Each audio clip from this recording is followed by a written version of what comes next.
welcome to the Oral Apothecary Podcast, authentic chat about medicines, pharmacy and healthcare in the UK. Pharmacists Jamie, Gimmo and STC take on topical and controversial stories but keep it edgy yet light-hearted. Podcasts share their career-defining drug, song and book and also share their joyful patient stories. Welcome to the Oral Apothecary Podcast. My name is Jamie Hayes. For this episode, we're joined by Rahul Singal. Rahul is the Senior Responsible Officer leading the Digital Medicines Programme within the Transformation Directorate at NHS England. We will welcome Rahul in a moment as he shares a drug for our formulary, his career anthem, and recommends a book for the Oral Apothecary Library. Our micro discussion this week looks at the implementation and rollout of the NHS App in England. Can't wait. But first, let me welcome my two fellow apothecaries. STC is in Bournemouth and Gimmo is in Cardiff. Welcome both. Evening. Happy New Year. Yeah, I think we were discussing this in work today. What's the cut-off for wishing someone Happy New Year? And I think it's about now, isn't it? About a couple of days the middle ago. Of January, for those who are wondering when we're recording. So yeah, Happy New Year. Last time we saw each other was just before Christmas in Oxford, wasn't it? That's right. At the Bennett Institute. Hopefully you might have listened to that. If you're now listening to this episode, the Ben Goldacre live episode from the Bennett Institute came out just before this one, so well worth a listen. Good couple of days in Oxford. You know how we like to, should we let them into a secret, the listener that is? Well, shall I let them into a secret about me? You know, we like to say that this is pub chat. Well, that live podcast in Oxford was a post-pub chat. It was a little bit worse for wear, and I can't say if anybody else was, but I certainly was feeling it. It was worth it, though. We had some good chats in the pub, didn't we? We chatted to... we did. Even though it was in the pub, it was all pharmacy chat, so it was, it was all good medicines, stuff. Gimmo, medicines. Medicines Yes. chat, yes, it was. You're right. So listen, I've been to a very positive thing this afternoon. I went to the Community Pharmacy and General Practice Collaboration and Integration in Dorset seminar, and what's the acronym, Steve? You must have come up with an acronym for it. Not yet, we haven't. But can I tell you that I was sat on a table with a pharmacy technician, and I was blown away with what she was doing. And I knew that the legislation had changed for patient group directions, so that pharmacy technicians who are registered clinical health professionals, she was telling me that via the patient group direction, she can see and issue medicines, prescription-only medicines for stop smoking, for contraception, emergency hormonal contraception, travel clinic medicines, and even triptans for migraines, all through a patient group direction. So that's pretty impressive, isn't it? So that's what goes on. Sam, our previous guest, Samantha Key, will be pleased. Quay, that's right. Yeah. So anybody got anything else positive to say? I'm starting off with a positive year. I'm trying to start the year positively. What did you think of Dr. Rangan Chatterjee on the telebox talking about metformin, antidepressants and pain relievers? Did you watch it? I didn't watch it, but we had a few chats about his articles in our WhatsApp group, didn't we? And I guess, I didn't see it, Jamie, but he's all about deprescribing, isn't he? He's all about healthy living, I would say. And I will say this, we need as many people who've got clout to talk to patients and the public that there isn't a pill for every ill, and that there is a responsibility for patients, and that there is a lot that they can do for themselves. So I take my hat off to him in relation to that. You might remember about 10 years ago, there was a similar, one of the Van Tuken doctors did a similar one, and they did ice baths around depression. So it's good that we've got somebody else who's got a figurehead and has got a huge following, hasn't he, in podcasts and other things to do with healthy living. So yeah, I thought it was positive, but what did you think, James? No, it's similar to you. I'm interested to see that this is a current reference. He's attracting a bit of heat on some of his conflicts of interest in other aspects of his work. But yeah, no, I enjoyed the piece. It was nice to see it on mainstream TV. Oversimplifies things in a number of areas, I thought, but that's just what you have to do, I suppose. Probably TV for you, isn't it? And the editing involved. I found it odd that he had a good discussion about antidepressants, but actually didn't go into the withdrawal issues or any of that, which I thought you probably would have nowadays if you were talking about antidepressants. I get the iced baths bit and all that, but there we go. Yeah, and we're biased, aren't we? Because we're looking at it not as the general public. Yeah, on balance, I thought it was good. The other thing from me, look, just to say, you won't mention it, but I will. Look, our 5th birthday is approaching. February the 6th, 2021 was our first pod. WhatsApp group was started in November of 2020. That's how long it took us to get 2 episodes out into the wild. Did you do any stats on the WhatsApp since then? Like, who do you think sent the most messages on the... It is a gold mine there to do something on. Maybe it's next year's Christmas BMJ paper. Who knows? We should remember that, because do you remember the live show in Cardiff that we did with Jamie Brewster? And you pulled out text messages over the last 5 years telling the story of his illness. Oh, so yeah, you did. We should remember that, Steve, what we say, because Jamie's using it as evidence against us at some point. There's always somebody watching. This is true. The one thing I will say on that, just to finish, is we were podcasting before the rest is politics. Yeah, well, that's all we can say in terms of success versus them. Very good. Okay, let's move on. Our great pleasure to welcome Rahul Singal to the Oral Apothecary. Rahul is the Senior Advisor on Digital Pharmacy and Medicines and the Professional Lead for Pharmacy on Clinical Informatics at NHS England. Rahul's areas of work seeks to digitise the medicines pathway across the NHS through the adoption of, and here's a list, folks, e-prescribing, automation, transfer of medicines information and ordering of prescriptions via the NHS App.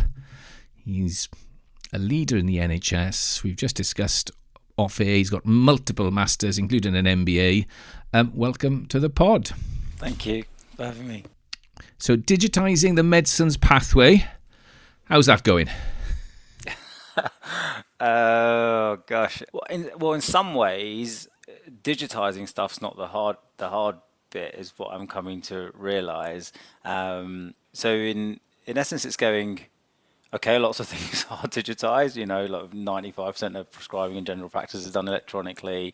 Most of our dispensing is done through robotics and automations to a certain degree. So there's lots of people use EHRs now. That's kind of common practice. There's only a handful of hospitals that don't. So I think the digitising bit's okay. It's the kind of the rest of it, really, isn't it? The kind of what do you do once it's digitised, and how do you make best use of it, etc. And that's kind of where we're at. So I think we're doing okay converting analog to digital in that respect, and that's what I've noticed. But sometimes I careful what I say, but it's these EHRs and EPRs have just kind of become really big, expensive filing systems, like for kind of records. But the kind of what you do with it is kind of the bit that probably isn't going as well as I think we'd all like. So EHRs for our lay listeners? Oh, sorry, electronic health records. Sorry, and I'm using it interchangeably with electronic patient records. So basically, patient records. So Rahul, are you saying that right at the beginning, when I worked in hospitals, when this all started, people were always saying, what we don't want to do is just electrify a paper system? Are you sort of suggesting that maybe we've done more of that than we should have? I think it was necessary to do it. So I don't think we've done more than we should have. I just think we might have just stopped there and got a bit stuck, I think. So I think you're right. I think it's hard, isn't it, these things? Because especially in the kind of job that I do, there's this kind of dichotomy of people want to define the kind of the workflows, the policy, the change in direction, the business model, and then they say, the tech should fit, around how we want to work. And on the other hand, people want to see the technology and the capabilities and the options and what could be done to then imagine and vision about how they would change practice in the context of new technology. And I think you kind of get stuck in the middle a little bit around kind of how to adopt it appropriately, really. So there's a bit of stuckness. Like no one's bold enough to. It feels like there's a lack of. Sometimes it's hard for people to have the bravery and the boldness to kind of change practices. We can talk about. I'm sure we'll talk about this more around how we kind of what successful implementations and technology deployment stuff looks like. But we're just. Any paper you read on technology deployment always says something about capability and capacity and time to make the changes and business changes. And, that's really true. There's a lot of dump and run with technology. We install systems and then we don't do all the bit before. And when you're under pressure to deliver things and get things in, you're on license agreements, all that, it becomes really difficult to reimagine how you might practice. if we ever do deliver a really clean single patient record and it's all there, there'll be a trust issue for a good couple of decades, I'm sure, around is the information there, is it right? I still want to have a little check, and I want to scratch around the core data that came through here, and where did it pull it from? It's just, and I guess it's going to, when is it ever enough to say, stop doing that, move on? There's not many things like that. Yeah. So with regard to medicines then, what's exciting you the most, if things do go well and according to the vision? Yeah, look, lots. I think it's lots of the basic stuff, yeah? So that's kind of the stuff that excites me the most. So I think it's really, I'm naturally get distracted at all the kind of new stuff that comes out there and all the kind of all the new options. But look, we're focusing on some really core things that I think are really important and really hard to do. So one of the things that we've been stuck the most with is this kind of, we talk about it as like manual transcription of medicines information and data in between all the systems. So every time we do medicines reconciliations or move people from care settings, there is a human rekeying all that information in. We've been talking about interoperability forever and how to crack it. It's really, really hard. But that's probably the thing I'm most excited about. It's like we're close. We've got the data. It's kind of really, we've done the work to issue standards structured. We've got suppliers working on it. We're close to have kind of the first GP practices and hospitals consuming structured information, so they don't have to do any manual rekeying. And I just think those things, although they're kind of under the bonnet, kind of tech infrastructure, data infrastructure, they're going to make the biggest difference around people's time and productivity and safety and all those things. So really excited about some of that. And then I guess once you do that, that offers loads of opportunities in terms of what you then do with the data and what models we can put on that. With regard to that bit about, as you say, so try to take out, in other words, that going back to we don't want to electrify a paper system. We need to think about the digital system and how it exists, right?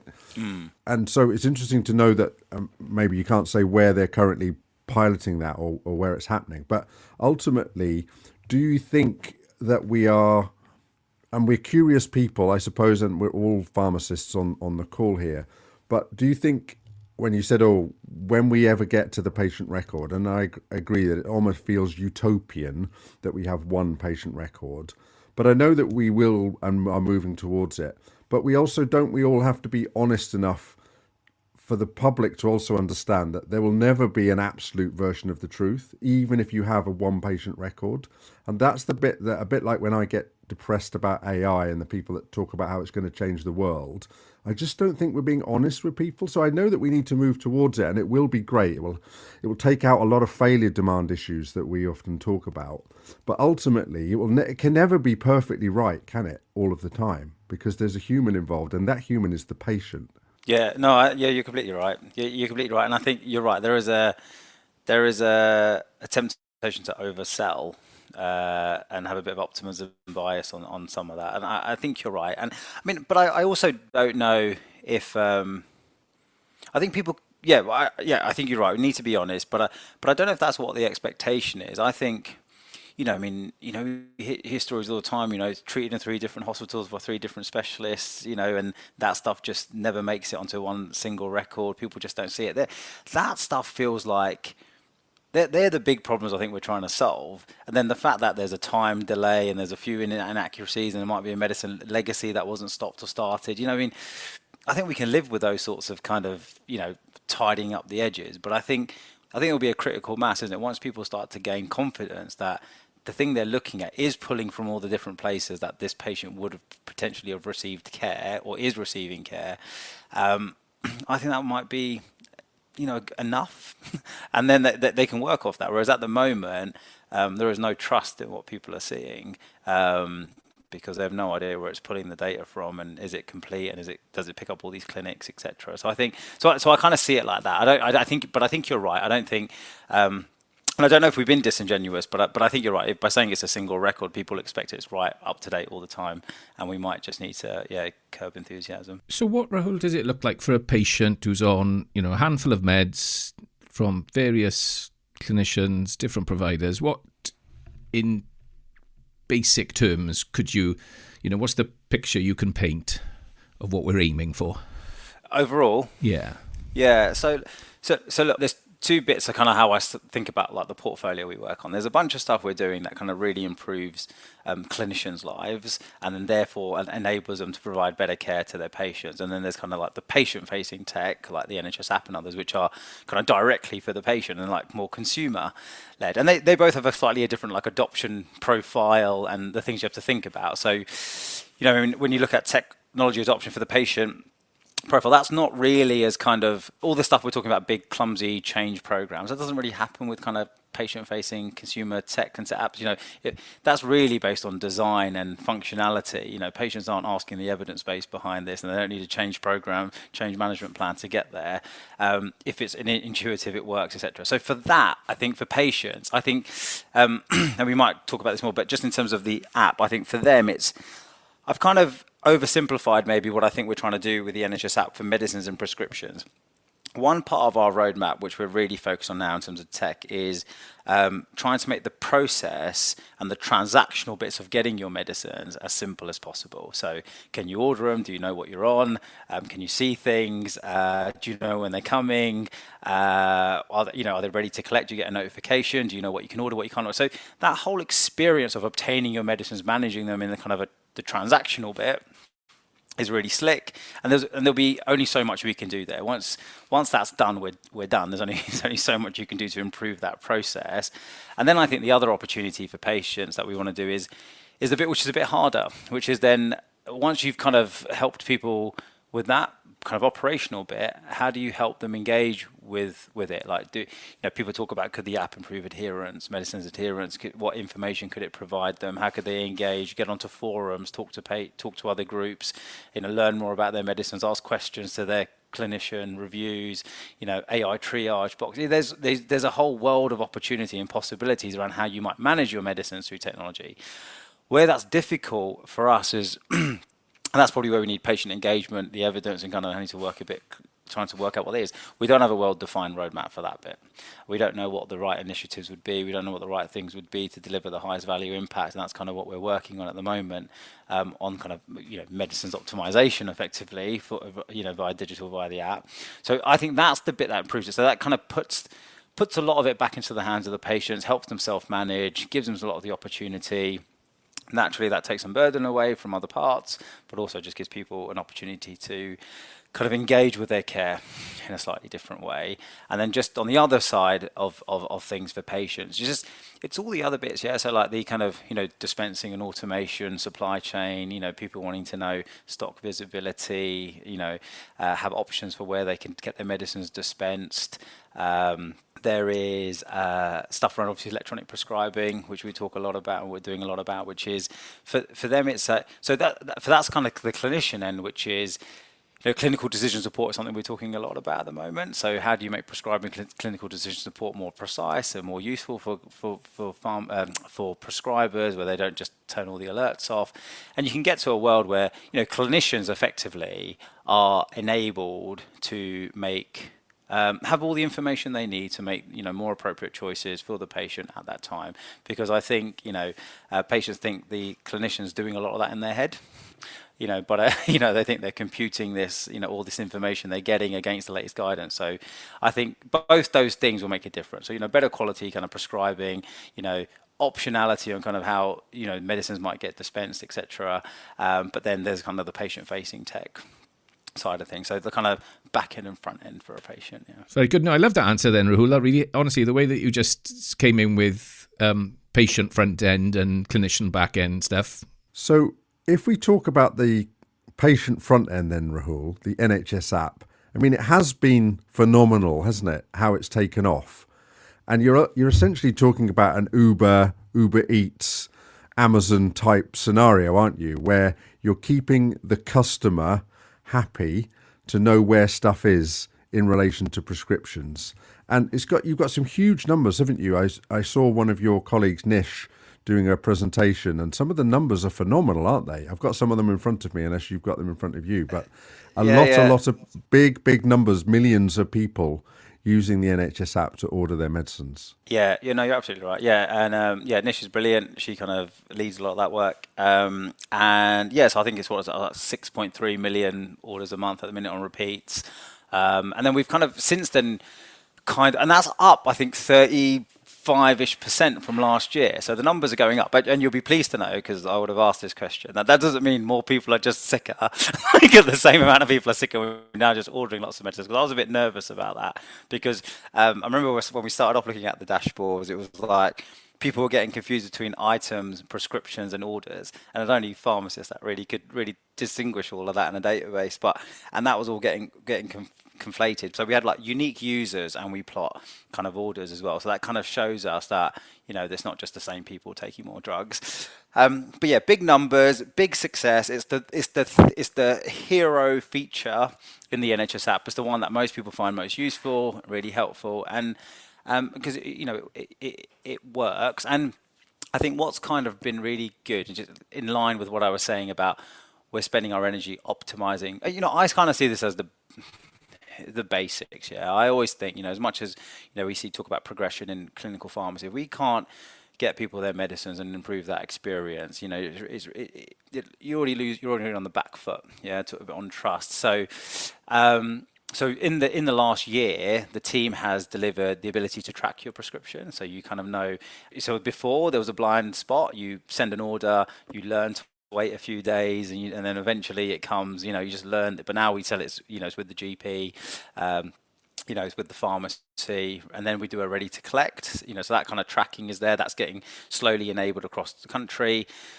We now have done something around notification, so you get a notification when your medicine is ready to collect. We're doing some stuff very recently. It might be kind of fully live by the time this is out, but not rolled out everywhere. But around kind of medicines, there was a thing around when you're ordering. Some patients didn't know why they weren't unable to order some of the medicines. So if you made a deciding to like hold it for a review, so we're making that all available. So there's all these small things which I think we've got a really good discipline of like user research, which kind of really forensically tries to you spend some time with them, practices, really understand what the kind of key pain points and kind of address those. So yeah, I think all of that's making a real difference in terms of uptake.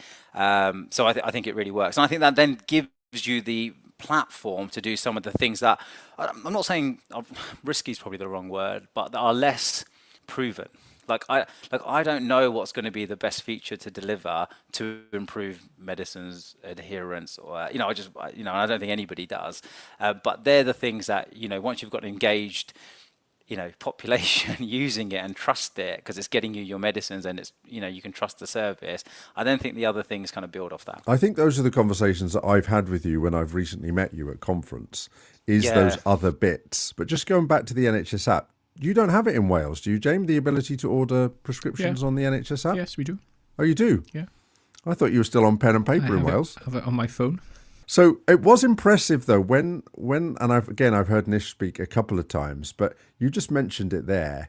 But the amount of testing that goes into this, because we're talking about this year. My year of the word for me is foresight, and there's a lot of foresight seems to be going into this, and I know we get a little bit frustrated because as much as as good as it is, you're onto something when immediately people go, oh, but it would be even better if. And what Nish described, and I'd not really heard of it like this, she said there are 4 elements. There's discovery, there's alpha, then there's beta, and then there's live. And I thought, I love that, because when we talk a lot about failure demand on this podcast, and it's like, yeah, if you just put it in without doing enough testing and you create a load of other work just by doing it. And I guess most of us have got no idea how easy it is that you could stuff it up if you didn't do enough testing. Is that right? So some people might think we over-test and it could just get on with it, isn't it? Blindingly obvious. And I've probably been in that camp sometimes. Like, don't worry, I know what I'm doing. This is clearly the best thing to do. But then other times you need that relentless testing. Because, all right, a good example of something we've released is the you can now click all for your orders at the bottom. There's a little box, and then if you want to order all your repeats, you just hit that. And that was based on the fact that we did research, people that use screen readers, accessibility issues, a real pain to click everything. People know what they want, they click it or they move on, But, lots of feedback now about, over ordering, that's really unsafe, all that kind of stuff. So these things are unintended because you don't really know. You do the research, and then you kind of back to it, then you test it, you go back into the cycle. And that's the whole purpose of this kind of process. And I remember medicine shortage, stock availability, something that was number one on the list that everyone asked for. Only if we knew what was available, and then we'd go there. But that's not true. When we've looked at it, people don't really want that, because what are you going to do with that? It becomes quite messy to coordinate that. Oh, this is in stock, I'm going to go there for this, because stock levels change. Deliveries come in later, and so you think people want that, but they don't. They just want it to be in stock, really. That's what they want. But for example, if we did try to provide a live stock indicator, for example, I don't think we would have solved the problem. And that's kind of where things like user research, where we've looked at it, has helped us kind of understand. You have to be, how do you say, humble and curious to the fact that you might not know the solution to this problem that you're trying to solve. And that's hard, yeah, even for people like me that are clinicians and things like that, done the job, and you think, oh, I'm really obvious. It's really obvious. And so it's good. It's good discipline that we've got. In Wales, it's called the NHS Wales app. Ingenious. So Rahul, the other bit when I've seen you recently, when we met at conference, I think, was, as you said, how do you change behaviour? And so I believe you can already link, can you not, from the list of medicines in your repeat to the NHS A to Z, where it gives them the information about medicines. But I remember saying to you, got quite excited and said, oh, could you link a patient decision aid? So if you were on a torvastatin, a apixaban and amlodipine, just to keep it simple, could that then link you to, here's your Q risk for your statin, and here's a patient decision aid that would help you think about next time you have a review, put the ball in the court of the patient, so that you could then know what to talk to your clinician about. Is that the sort of stuff you're talking about is possible? So look, in some ways, it's all kind of possible. The kind of these aren't things that are kind of being discussed actively, to be honest with you. Like, they're not on like roadmaps, or no one's like really. That's fine. Really foresight. You need foresight. Yeah, exactly. You're going through the detail of it, but that's all about to come. We're going to kick off some kind of proper work to look at this part of it, and you'll be right in there in the mix. But that being said, so look, the thing that I've learned the most in trying to do some of these technology developments is everything's like a trade-off. So if you're going to do one thing, you can't do the other thing. And that's hugely frustrating for people like me who want to do everything all the time at once.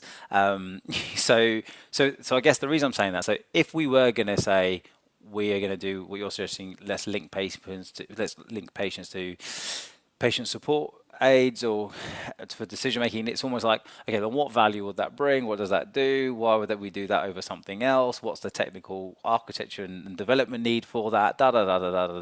And then that normally flushes out a lot of things, really, because then you'd have to make some decisions, like what would be more helpful, providing people accurate, curated information about their medicines, so they're not relying on patient information leaks. The medicines A to Z isn't a full, complete list of all the drugs. Is there only a proportion?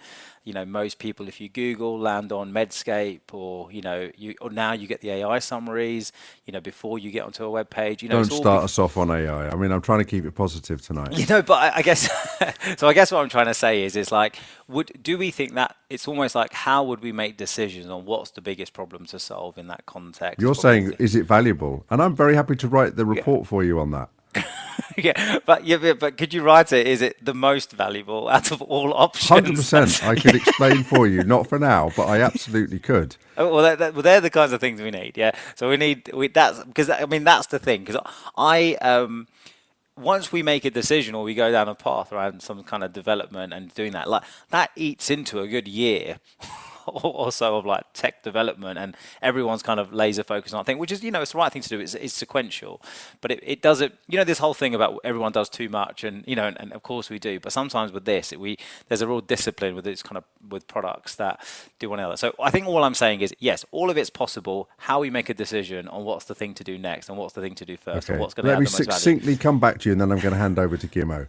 So, what is the point in having a perfect system about ordering your repeat medicines and knowing where they are, whether they've been prescribed, whether they've been dispensed, if you pay no attention to the fact that you need to review people's medicines so that they're not on things that they don't need to be on, even if the app is brilliant and it can tell you where they are? Period.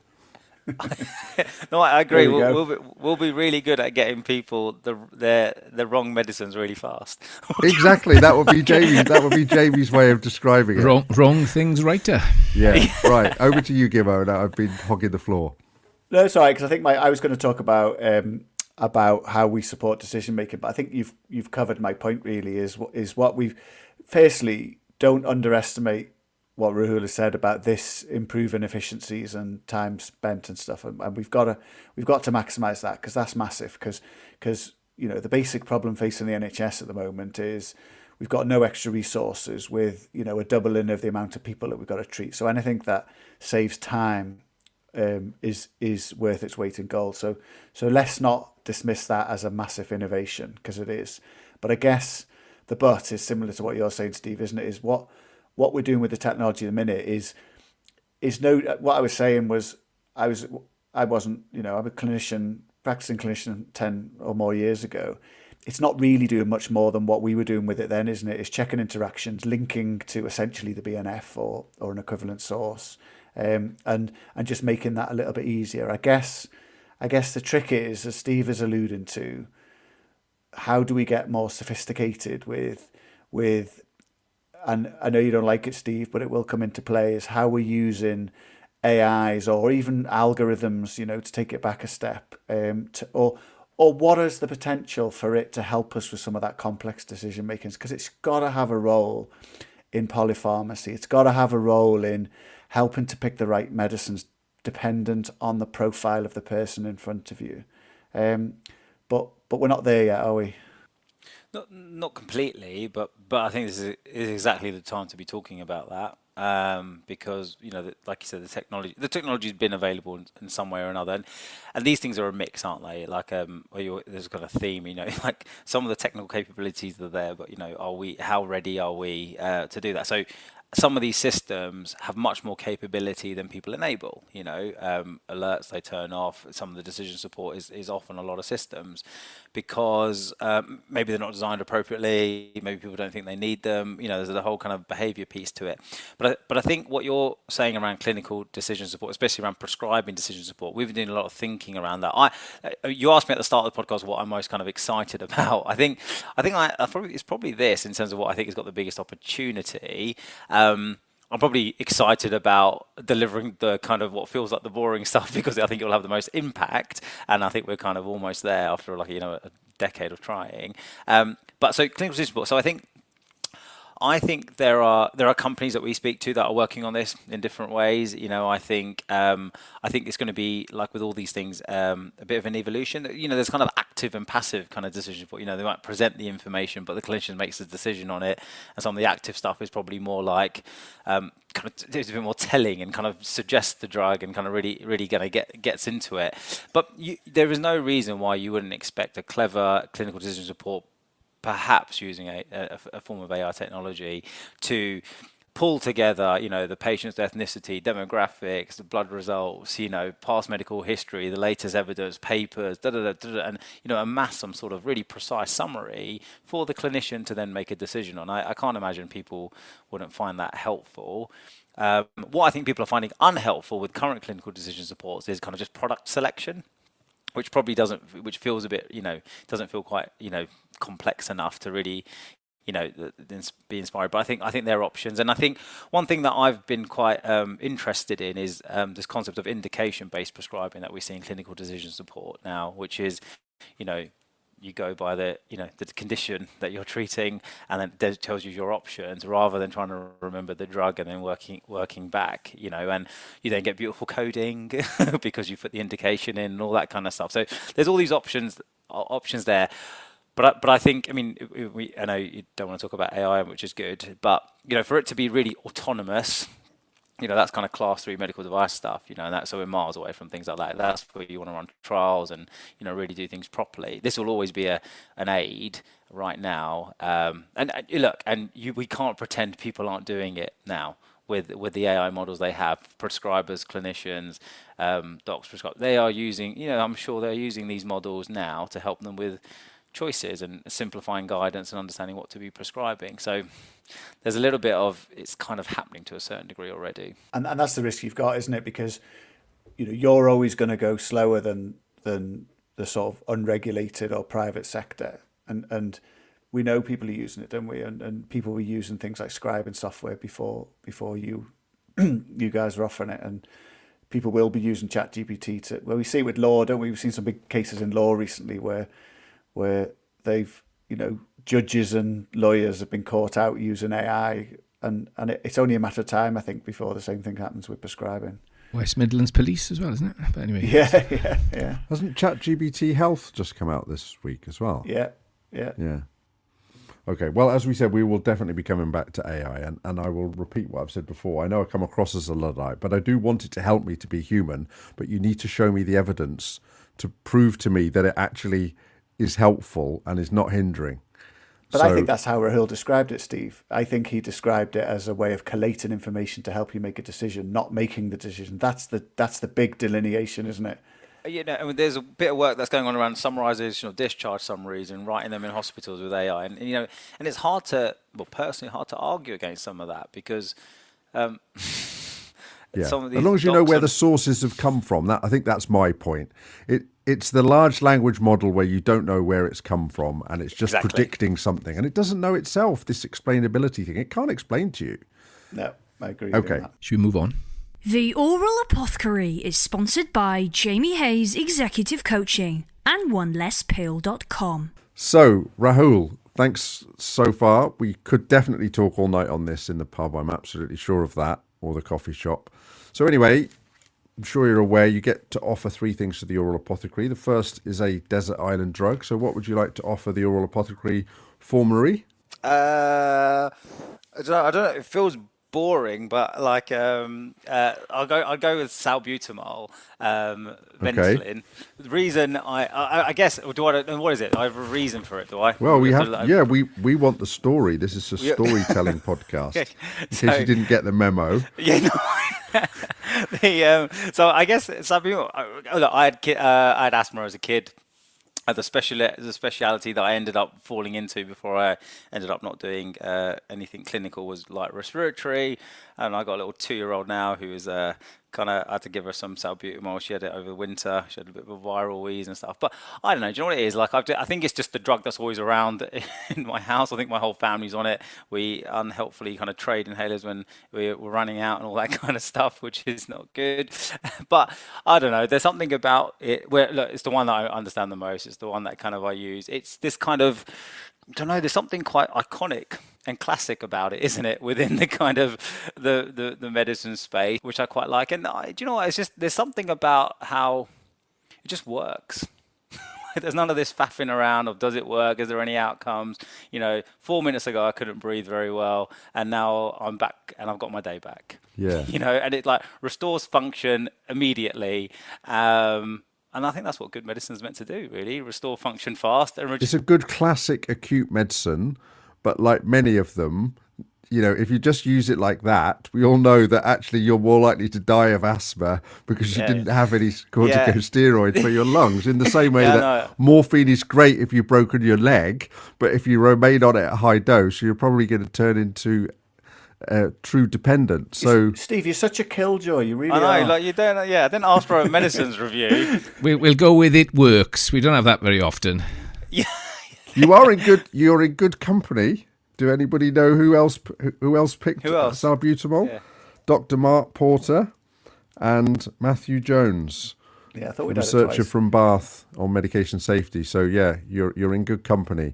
But I think what you've argued, because my wife is asthmatic, and I'm laughing a little bit because of what you just said, because she said to me recently, I just want my Ventolin inhaler back because it works. And actually she's saying that the new ones or the dry powder ones just don't work as well. So I am partly saying it because I heard my wife say the same thing only yesterday, and she's a pharmacist. So we'll take salbutamol from a personal story point of view. And I'm sensing a new feature here: classic drugs. So we've got salbutamol on the list, and you mentioned morphine as well. They're classic drugs. So let's start a new feature. They're icons. You get the vintage collection of stuff, don't you? This is a vintage classic. I agree. Yeah. Okay. All right. So you've gone for an iconic drug for the Desert Island Drug. So are you going to go iconic for your career anthem for the Oral Spotify playlist? Yeah, I struggle with this, like I didn't know, I don't know, I had a quick trawl through your website to see kind of what other people kind of said, and Not about other people, Rahul, it's about you. yeah, yeah, I know. So I went for, so look, I was thinking, like, I'm a big fan of like music and stuff, and I don't think I've got anything that, I couldn't think of I was trying to think of what's kind of really kind of associated to my career. Anyway, I went for, so I listened to a lot of like, soul music, R&B and all that kind of stuff, and Lauryn Hill's my kind of favorite, and she's got an album, Miseducation of Lauryn Hill, which just is always the album I've kind of, I don't know why, just naturally always the album I listen to. And I noticed lots of times I'd listen to that album for like big things. Like I remember first days of a job or a couple of interviews. I remember even when I interviewed for that clinical fellowship with whenever it was 11 years ago, I was in the Skipton houses. Like, for the record, let's just say to people that Rahul was the very first Chief Pharmaceutical Officer's clinical fellow, weren't you? Yeah, I was, yeah. And then I remember listening to it on my headphones while I was waiting in the waiting room to get called in and things. There was something, I don't know, there's something about that song that just it's very centering for me. It just gives me this quiet confidence and calmness. Well, it's a perfect pick then. I don't know why you've been struggling. This sounds like It's you've all absolutely pointing nailed it. towards your career anthem, Rahul.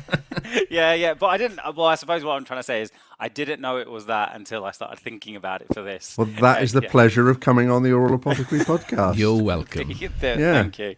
Yeah. So Thank you. so yes, of course, no Lauryn Hill. So which track are you going to go for? X Factor. I don't actually know that one, but anyway, it'll sound great on the Oral Apothecary Spotify playlist. There is definitely some soul on there. And yeah, it really is on Spotify. And what about the third thing then for the Oral Apothecary Library? What book choice would you like to offer us? Gimmo will know the book because we both did Generation Q, the Health Foundation.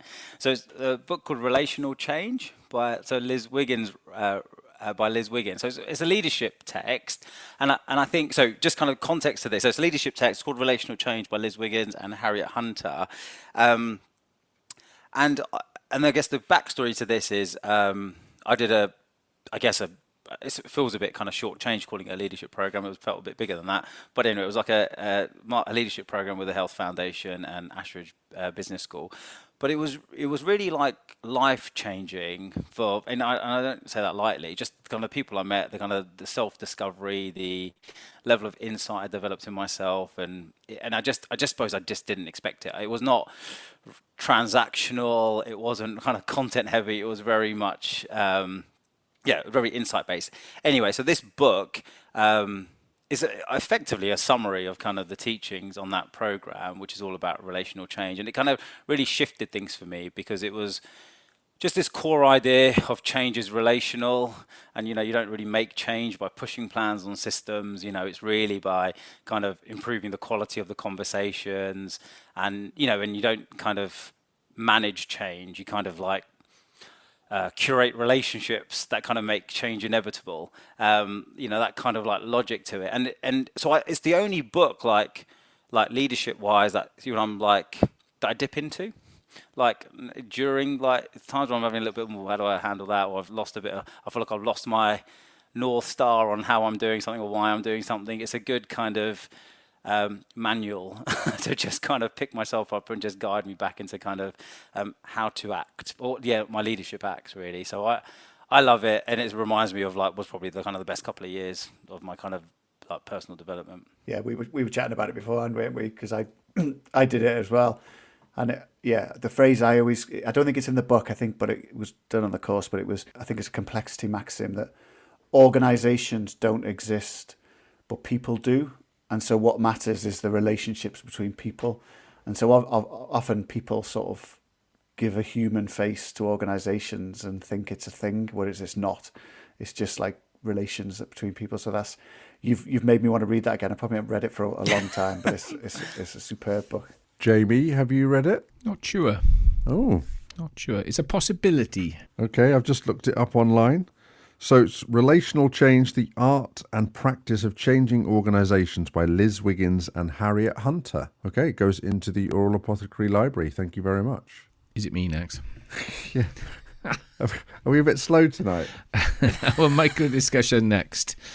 In BMC Medicine, qualitative evaluation of the implementation and national rollout of the NHS App in England. Claire Reddy and Chrysanthi Papuzzi, both joint first authors, I note, from University of Oxford and Imperial College London, and colleagues.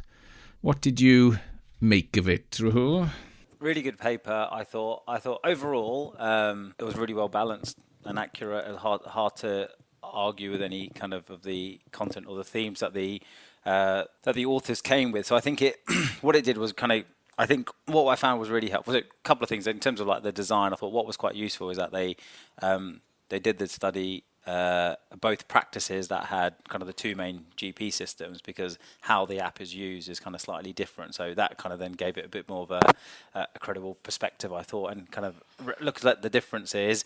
I think it called out that users found the medicine's functions kind of quite helpful out of all things. But what I think it did really well is just describe the complexity of implementing kind of the NHS app across the NHS and all the challenges, both in terms of the technical challenges, in the sense of this needs to exist in complexity of multiple data, different data sources that are feeding the NHS app, and that has different quality. So therefore, to the patient, it shows up differently and how that's handled. There was bits around talking about the access of patients and how different people use it, the inequalities, and how easy it is for people to access the app.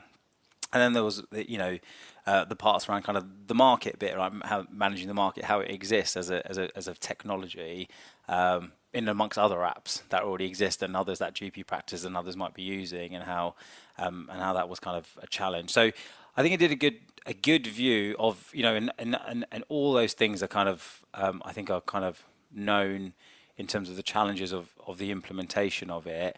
But it also talks about, it was a big success. I think the fact that it was kind of implemented around COVID kind of gave people a real purpose to use it. And then I think what's kind of also helpful is, it depends on how you measure success of different apps, don't you? And I think it's hard to compare things. You might not go on the NHS App as much as you order your takeaways and you order cabs, because it's not kind of an app you use like that.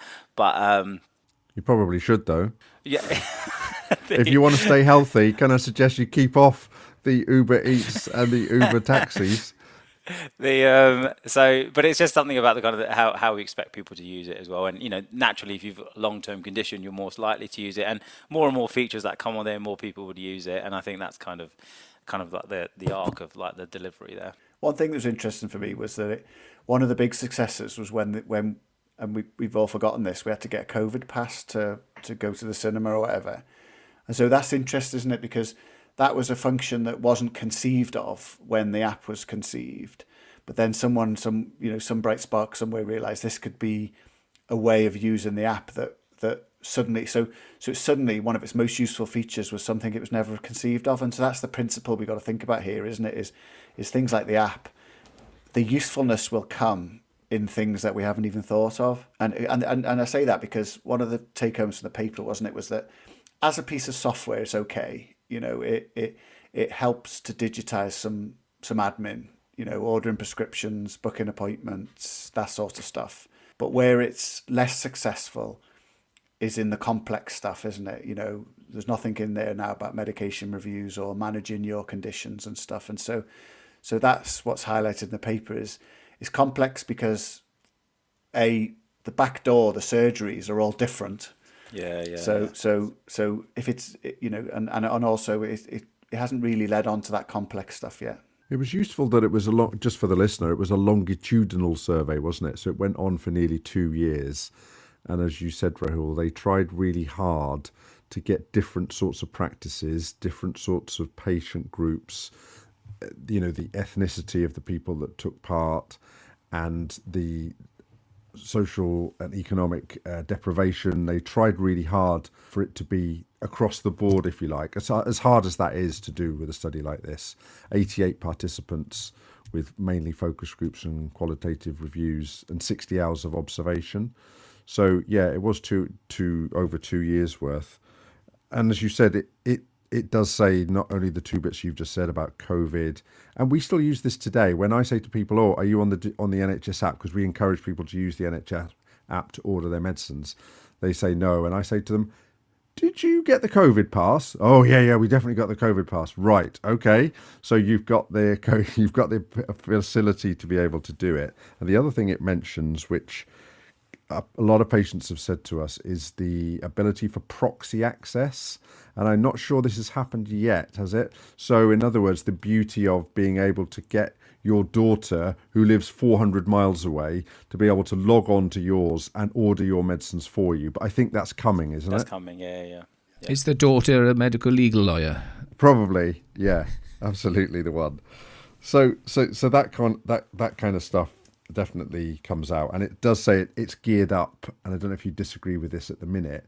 It is geared up for what goes on in general practice, and it's less geared up for what's going on. But if you think about, I can't remember what it's called, but the new thing that Wes Streeting introduced this last couple of weeks about what's coming, about the ability to speak to specialists in centres, surely if that isn't all linked in, that's going to get hard. And I'm sure that's the idea, isn't it? Is that, you'd find the appointment on there, you might even be able to book it on there, and the prescription will be sent electronic transfer of prescription via Clio to your local community pharmacy. So you can see how all of those things are going to happen, and I'm sure you're nodding along because you're obviously having to do the work on that. So this study is almost 2 years out of date now, isn't it? Because it was only from 21 to 23. So Jane, what did you think? Yeah, no, I enjoyed browsing it. I picked up on the risk of leaving people behind. Yeah, and I think of my parents, 85 and 86. They're not, and my dad uses his laptop and sends emails, but he won't deal with an app, and so that's a concern. It does then go on to, it coins the digital inverse care law, which we've obviously talked about the inverse care law a fair bit on the pod. And then I think of the app and the audiences I'm speaking to in churches, chapels, community centres, rugby clubs around Wales, predominantly an older audience. And again, I think that just still doesn't quite. And even though I hear politicians saying, let's not be judgmental, let's cast everybody, there's lots of tech-savvy people in this in an older cohort, I'm still not quite getting it on that basis. I do get, though, and I think this came from a party political broadcast in Wales this week from the Labour Party. I think our First Minister was pointing out that even if there are people that can't be taken with us on the digital app, the ones that do obviously free up capacity elsewhere in the system for the ones that perhaps need it more. And so I quite enjoyed that as well. But some nice points. Lots to say on all of those things if you've got a bit of time. But I was going to say just that kind of, what is it? There's about 6.5 million users, I think, on the app at the minute. And I think 61 to 70-year-olds is the highest user. I think it's 1.5 million of that age bracket. And then I think it tails off a bit at 71 to 80. I think it's 1 million and stuff like that. But like 51 to 60 and 61 to 70 is pretty high. So I'm not saying that means you're wrong. Just to mean that I think there are some that are and are currently using it. I also think I was listening to a different podcast. I can't remember which one it was now. But I was listening to somebody from the Tony Blair Institute talk about some of this and saying that also there's a risk that we are also perpetually always designing services with that demographic in mind. And it is leaving behind the 30, 40-year-olds who are trying to get immediate access and wanting to access services and all the rest of it. So it's a challenge. But just on the inequalities bit, I think lots of work that I know is happening, a bit like, you work in libraries, there's ask for kind of NHS App ambassadors, working with local communities, accessing, giving people SIM cards, etc. There's a whole raft of work happening to try and, help with that, but I think you're right. It's never going to be something for everybody. And then I don't know if you're going to just before you come back and see if I just something about just the app more broadly and everything that people are saying about all the features and stuff. Look, I think that the opportunity in it, and a bit like the paper was saying, is all this. I think the real opportunity with the NHS app is to just hide all this complexity. Yeah, so like we're not going to tidy up all these processes that are different in general practices, how you order a prescription, who authorises it, what record shows what, etc. But the app could do a really clever job in providing a kind of really clean user interface for patients. That Digital front door, you mean? Yeah, but in a way that hides some of that complexity. In the same way the other apps that we use for like our consumer behaviour, we're not really worried about the data sources that come into that. We don't care what's happening in the kitchen so much from the places we're ordering the food and all the rest of it, and where the ingredients. We're just getting a really good experience.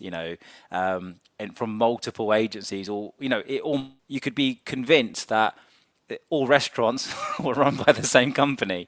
They do. You could be seduced into that narrative somewhere. But of course, they're all slightly different. But it just hides that complexity completely, because you just get a ticket number and a travel, and a time to expect it. I think that's such a good point, because that's what it comes down to, isn't it? You bank online, you shop online, you order food online, and that's what you come to expect from apps, isn't it? Is a smooth, easy experience, and it does hide a complex logistical process behind the scenes. But actually, what's wrong with trying to give patients a better experience? Can I ask along those lines? And I went to an innovation conference last year, and I sat in one of the workshop sessions, and there were 5 speakers, 10 minutes each. And first up was our respiratory colleagues, and they had an app, and it seemed really good. Round of applause. Next speaker up, and they had an app, and it was brilliant. It might have been Parkinson's or something, And honestly, the fifth one up, there was 5 apps in 5 sessions, completely different, and it became a little bit embarrassing. Anyway, I walked out of the conference with one of the judges. It just happens, and he said, "Do you know what?" He said, "If I see another app as the solution to what we're facing." So where are we with all these? So for the patient, that is just a nightmare, isn't it? It is. I mean, so you thought you got away with this, and now that the big question has really come in. So there's a couple. So people may remember there was some attempts to try and like the NHS App library. And NICE had to go at some of this to try and do, I think, what you're maybe suggesting, how could you organise this, help patients make informed choices around what app they might pick to support them, etc. I'm not sure that's had much success in any way. I guess there's the MHRA approach around kind of what you register as medical devices and how we make that available, etc. Which again is an option, but how we navigate patients to help them understand which is the best app to use and what they would do. I don't think we've got a good answer for that at the moment. I haven't seen anything that helps patients do that well, and it does cause complexity. But it's different. It's a change. It's the gap, isn't it? There kind of needs to be a bit of a free market on this, and people need to make some choices. And the right consumers, they are consumers, and these health tech companies, are going to try and. I mean, these are NHS colleagues, many of them that have they're clinical colleagues who have seen the need to and fix it. But if I was introducing them, if I was chairing that session, you would have gone, first up is silo number 1. And next is silo number 2. Yeah, and all of them, a few of them would have said, "Oh, this is NHS App compliant," or is there anything around that? So look, I empathise with those 5 people that were trying to build apps and trying to solve a problem, because quite rightly so. I'm not saying it's relatively easy to build an app, but it's becoming a lot easier to build apps and whatever. And if you're a clinician in the service and you see a problem, you see it as an option. And same thing. I speak to lots of people, probably every other week, that are building some sort of app to solve some sort of problem. And I'm not always convinced it's solving the problem. But this comes back to our conversation a bit earlier about the whole user research stuff. Is that people are convinced that if people don't take the medicines because they don't remember. So if they could just give an app where you could just alert them a little bit and shock them. Technology solutionism, to take you back to Professor Rachel Elliott's episode. Oh, okay, yeah, exactly. Well, I've got a lot of time for Rachel. So all of that. So I think I empathise because I think people are trying. Like they're trying to build something and they think it's a real solution for a real problem. Unfortunately, they're not always right in terms of the solution that they've built. And then even if they were right, it's really then hard to integrate it, get it approved, get it kind of mainstreamed and get it adopted. There's nothing that's been universally adopted like that. Even the most, some of the other the companies that are in fruition, it's like, they got good adoption in some parts of the country, not others, but kind of ubiquitous coverage not there. I probably don't know enough about what there's probably something about the direction of the NHS App going forward. And I remember, and this is in the paper itself, it talks about how, I guess the NHS App is both in the market and managing the market for this stuff. So it becomes quite complicated. So, if you are, it talks about that NHS GP practices have their own apps, etc. And there was a kind of a tail off. Some patients would prefer to keep on the exact app they use before they move on to this. Some of that will be feature dependent and what they're used to, etc. And I don't think there's an ambition to kind of displace people who are using digital kind of first, but there is obviously an argument that as much as can be done through an NHS App front door and integrates with that would probably improve the patient experience overall. So you could see a way where, it becomes a bit of a jump off. Yeah, you go into the NHS App, but then you can access other things for specific issues. Might be a way forward on this, but the problem you're describing is just a really hard one. I think there's a clinical entrepreneur program that you would have heard from the NHS, and I think they all struggle with this. A big thank you to Rahul for joining us on the Oral Apothecary and for sharing his stories, his Desert Island Drug, his career anthem, and his book for the Oral Apothecary Library. Coming up next time, we have a special 5th year anniversary episode. Join us next time on the Oral Apothecary. You can contact us via our social media. You can follow us on LinkedIn. Gimmo now with a final ingredient. So thank you, Rahul. That was fab. That was really interesting, and as Steve said, one we could go on and on about. So for the final ingredient, I'm trying to think what to say here. Anyone offended if I swear? If I tell you to fuck off? You might think I'm rude, unprofessional, possibly reportable, but actually I might be doing it for a good reason. Swearing has long been seen as a loss of control, bad manners, weak language, poor judgment, something to suppress.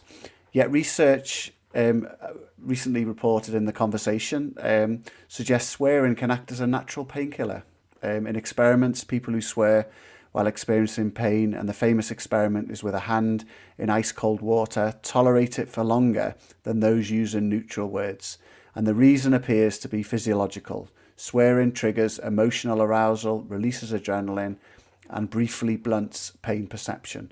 So a swear word, in effect, becomes a tiny verbal analgesic. It can also help with emotional regulation. Swearing can release tension, reduce frustration, and help people process stress. And despite the stereotype, people who swear fluently often have larger vocabularies, not smaller ones. So perhaps when you stub your toe, hit a system failure, or endure yet another meeting that should have been an email, and a swear word escapes, it might not be a lapse, it just might be your nervous system doing its job. You have been listening to a 3 Apothecaries production. Sound engineer Jimbo Slough, original music Jamie Brewster, artwork by David Baker and Jacob Howard. Thanks for listening to the Oral Apothecary podcast. It's all about pills, thrills and bellyaches. This episode of the Oral Apothecary is sponsored by OneLessPill.com, a medicines optimization consultancy.